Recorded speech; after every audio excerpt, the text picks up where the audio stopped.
Je suis ravie de vous retrouver sur le plateau télé FHP Direct pour un nouvel entretien et j'ai le plaisir de vous présenter mes invités. Christine Schibler, merci d'être avec nous pour cet entretien consacré à l'attractivité et l'évolution des carrières et rémunérations. Je rappelle que vous êtes la déléguée générale de la FHP. Oui, bonjour à tout le monde. Nadège Plou, vous êtes la directrice des ressources humaines du groupe Corian. Merci d'être avec nous. Christine Schibler, ma première question est pour vous. Pourquoi cette négociation ? Alors, comme ça a été rappelé tout à l'heure par Jean-Jacques Biou et Jean-Louis Morisi, on avait une demande très importante du ministère du Travail, donc qui était à l'époque avec la ministre Madame Borne, de réunir finalement dans une même classification rémunération les trois parties, les trois secteurs de la branche d'hospitalisation privée, c'est-à-dire le thermalisme, le CNET, le CINERPA qui représente le médico-social et la FHP qui représente les établissements de santé. Donc on a travaillé d'arrache-pied pour pouvoir arriver à cet accord et avoir donc un système de rémunération-classification unique. Ce qui est important, et je tiens d'abord personnellement à remercier l'ensemble des négociateurs, en premier rang desquels, bien entendu, les représentants des personnels et des organisations syndicales des personnels, donc à savoir Force ouvrière, la CGT, la CFDT et l'UNSA, car leurs négociateurs se sont impliqués énormément et leur travail a été absolument remarquable. À la fin, tout le monde n'a pas signé, mais néanmoins, ils se sont investis, ils ont fait un vrai travail. Et je tiens aussi à remercier, bien sûr, l'ensemble de nos adhérents dans les commissions sociales et dans la commission sociale réunie, donc du CNET, CINERPA et de la FHP, qui a aussi fait un travail quasiment à temps complet pendant 18 mois pour arriver à cet accord. C'est un travail qui a été énorme, qui est considérable. Et c'est vrai qu'aujourd'hui, on est très fiers de pouvoir le présenter à Santexpo. C'est vraiment quelque chose qui marque la vie de la branche de l'hospitalisation privée et qu'on souhaite maintenant pouvoir mettre en œuvre. On rappelle, Christine Schibler, que messieurs Biou et Morisi sont venus sur le plateau nous raconter en détail les modalités de cet accord. Nadège Plou, est-ce que vous pouvez nous rappeler les demandes du ministère du Travail ? Alors, on va faire simple en fait. On avait une demande nécessaire d'activer le dialogue social pour faire en sorte de se détacher du SMIC. Et donc là-dessus, c'est vraiment ce qui nous a attachés en fait avec ces organisations syndicales. On a travaillé pendant 18 mois pour faire en sorte de mettre en place un système simple et lisible, avec un premier lieu, le premier niveau, donc tel que l'a expliqué tout à l'heure Jean-Jacques, qui est rémunéré 12% au-dessus du SMIC. Donc le premier emploi dans la branche, demain, dès lors que nous aurons obtenu les financements, sera supérieur à 12% du SMIC. Et peut-être aller un peu plus loin sur ce que ça veut dire que cet accord, en fait. C'est vrai qu'on avait un système compliqué où quand on rentrait dans un métier au sein de la branche, et c'est vrai qu'on s'adresse à 250 000 professionnels, on est la 10e branche de France, eh bien on évoluait en fonction de l'ancienneté, c'était à peu près tout. La lisibilité n'existait pas, les aires de mobilité n'étaient pas claires, les reconversions professionnelles non plus. Et donc, ce qu'on s'est attaché à faire avec les organisations syndicales, et on peut saluer ce travail-là, c'est permettre de la transparence, de la lisibilité. Pour faire simple, je suis ASH, je suis sur le premier niveau de qualification, je rentre dans la branche demain, je connais mon niveau de rémunération. Par rapport à mes responsabilités et mes missions, je sais quel est le pourcentage d'augmentation de salaire que je vais avoir. Et puis, il y a aussi une reconnaissance de mon ancienneté dans l'entreprise et mon expérience professionnelle attachée aux branches. Et puis surtout, je peux aussi voir quel est le cran d'après. Je deviens aide-soignant, quelle sera ma rémunération? Je deviens infirmier, quelle sera ma rémunération? Donc, ça va donner un champ des possibles en matière d'aire de mobilité extrêmement fort. Christine, vous voulez ajouter quelque chose ? Non, je pense que c'était tout à fait complet. Nadège Plou, en termes d'attractivité, que va apporter ce nouveau système ? Alors, on va repartir de la rémunération. Donc, c'est la pyramide de Maslow, le socle. Donc, des niveaux de rémunération supérieurs à ce que nous avons aujourd'hui. Donc, je l'ai dit tout à l'heure, premier niveau de rémunération supérieur à 12% au SMIC. mais surtout après des briques complémentaires qui viennent reconnaître plusieurs choses.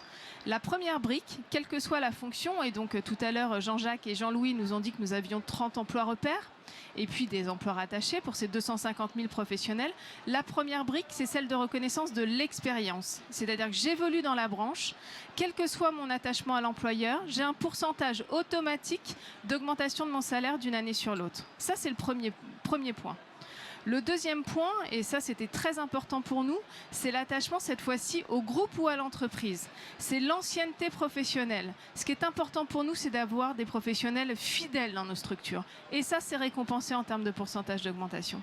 Et puis le troisième point, qui est quand même extrêmement novateur, et je pense qu'aujourd'hui nous sommes les premiers à l'avoir mis en place, c'est celui d'avoir des éléments complémentaires de rémunération, que nous avons appelés ECR compétences, qui permettent de récompenser des missions complémentaires et des formations complémentaires. Dit autrement, un aide-soignant qui a des formations complémentaires qui servent à la cause, un infirmier qui fait une formation hygiène par exemple, ou qui va prendre des responsabilités complémentaires par rapport au reste de l'équipe, va pouvoir avoir une lisibilité d'augmentation par rapport à sa rémunération. Et ça n'existait pas dans l'ancien système. Quand on parle d'attractivité, d'évolution des carrières, on voit que c'est un point important. Quelles sont les prochaines étapes pour vous, Christine ? Alors, en fait, il y a plusieurs niveaux d'étapes. Le premier niveau, c'est bien sûr continuer la négociation. Nous avons donc conclu cet accord national avec la CFDT, avec l'UNSA, qui permet de passer de l'ancien système au nouveau système avec une application en 2024, donc dans un délai très court. Et maintenant, les prochaines étapes, ça va être la transposition. Ça veut dire en fait un accord qui va permettre de déterminer les règles selon lesquelles le nouvel avenant, la nouvelle classification va se traduire dans la négociation dans les cliniques et dans les hôpitaux privés et dans les EHPAD bien sûr et les établissements thermaux. Donc on a cette étape de transposition. Il va y avoir derrière après des étapes qui sont extrêmement lourdes de pédagogie, de système d'information, de négociation dans les établissements. Donc pour 250 000 personnes, hein, donc on est la 10e branche en France au niveau des emplois privés. Donc c'est une branche qui est très importante de point de vue de sa taille. Et on va devoir après donc aussi travailler sur les systèmes d'information pour mettre en place tout ça pour fin 2024. Donc l'ambition que nous avons eue sur ces 18 derniers mois a été très importante, mais celle que l'on a devant nous est quasiment plus importante, puisqu'en fait elle va impacter un cercle de personnes et un nombre de personnes qui est absolument considérable, puisque tout le monde va être impacté. Donc ça, c'est le point de vue de la mise en œuvre de l'accord, etc. Maintenant, il faut être clair, à la FHP, nous sommes rémunérés à plus de 92% par l'assurance maladie. Hein, donc nos ressources dépendent à 92% et plus de l'assurance maladie. Au niveau du CINERPA, donc c'est 40% qui dépendent de l'assurance maladie, et au niveau du thermalisme aussi, ils ont des prix de journée et des ressources qui dépendent de l'assurance maladie. Donc il y a une clause suspensive liée au financement de cet accord qui figure dans l'accord. C'est la raison pour laquelle donc, on est en train de le présenter dans l'ensemble des ministères, à la Direction générale du travail, pour exposer donc, que finalement on rend une copie telle qu'on nous l'avait demandé, une copie qui a été réussie dans un délai très court, peut-être un peu en avance par rapport à d'autres acteurs, voilà. Et donc maintenant, on a besoin d'avoir un accord de principe très rapidement et avant l'été, pour ce financement. Parce qu'on ne pourra pas mettre le financement, il représente des sommes importantes, et on ne pourra pas le mettre en place l'accord sans avoir de financement complémentaire.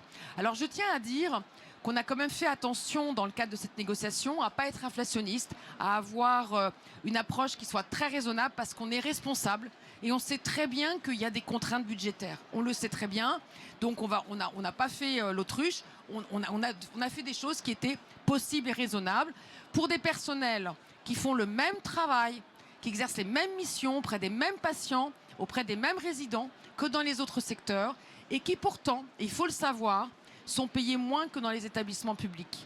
Donc en fait, cet accord, à la fois c'est un travail sur l'attractivité, sur la reconnaissance, sur convaincre les jeunes de venir travailler dans nos établissements avec une bonne connaissance de la façon dont ils seront rémunérés.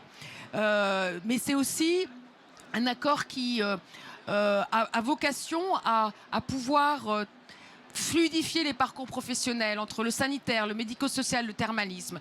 Et nous souhaitons aussi que, et c'est pour ça qu'on en parle, on l'a présenté au ministère de la Santé, on l'a présenté bien sûr à nos camarades des autres fédérations, parce que peut-être qu'il y a des choses qu'on peut partager de manière à ce que même cette réflexion sur les parcours professionnels ne soit pas limitée à la FHP, au CNERPA et au CNET, mais qu'elle aille au-delà. Bien sûr que c'est pour ça qu'on l'a présenté à nos amis de la FEAP, à nos amis d'Unicancer et à nos amis de la FHF, parce qu'il y a des choses qui sont peut-être aussi à réfléchir de façon commune pour que l'ensemble des professionnels de santé puissent se dire ma carrière, elle va avoir différentes étapes, différents métiers dans les établissements de tout statut, c'est ce qu'on souhaite. Donc c'est vrai qu'aujourd'hui, la prochaine étape, c'est emporter la conviction des pouvoirs publics sur la nécessité d'accompagner cet accord de manière à pouvoir après passer à l'étape de mise en œuvre sur le terrain auprès des 250 000 salariés et auprès des 3 500 établissements, ce que nous souhaitons faire à partir de septembre. Donc c'est une étape extrêmement importante.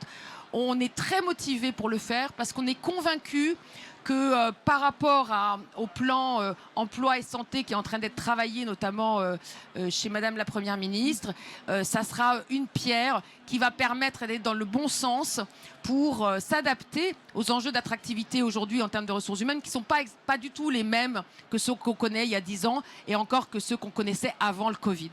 Voilà. Alors justement, Christine, je rebondis sur ce que vous dites et puis je vous donnerai la parole, Nadège. À la FHP, vous êtes engagée depuis de nombreuses années sur la formation des métiers en santé. Alors oui, tout à fait. Ouais. Alors il y a deux choses, hein, puisque je pense que le temps est maintenant un peu compté, ouais. Mais deux choses. On a signé un accord donc, sur la formation et la promotion professionnelle en décembre 2021, donc bien entendu commun aux trois secteurs de la branche de spécialisation privée. Donc un accord qui était extrêmement important, extrêmement attendu par nos établissements et bien sûr par nos salariés. Et sur le sujet plus large de la formation, c'est vrai qu'on a une demande aujourd'hui, la réponse du gouvernement, de l'interministériel, n'est pas à la hauteur des enjeux, puisqu'il y a environ 150 000 postes qui sont à pourvoir dans les prochains mois et prochaines années dans l'ensemble de nos structures, des emplois qui sont non délocalisables, dans les territoires, accessibles à tous, avec des vraies carrières, des vraies valeurs. Et donc, on demande vraiment, et on sait qu'à Matignon, c'est en train d'être travaillé, mais qu'on puisse sortir ce plan emploi et formation en santé. Et on sera là, présent pour y répondre, puisqu'on a déjà fait beaucoup de propositions en interfédération et aussi avec l'ensemble des partenaires de l'OPCO Santé sur ce sujet. Parce que, bien entendu, on sera partie prenante. Plus de personnes formées, ça veut dire plus de stagiaires, ça veut dire un meilleur accueil des stagiaires, ça veut dire plus d'apprentis, bon accueil des apprentis, et après, bien sûr, embaucher en CDI toutes ces personnes, ce que nous espérons vraiment pouvoir faire un de ces jours.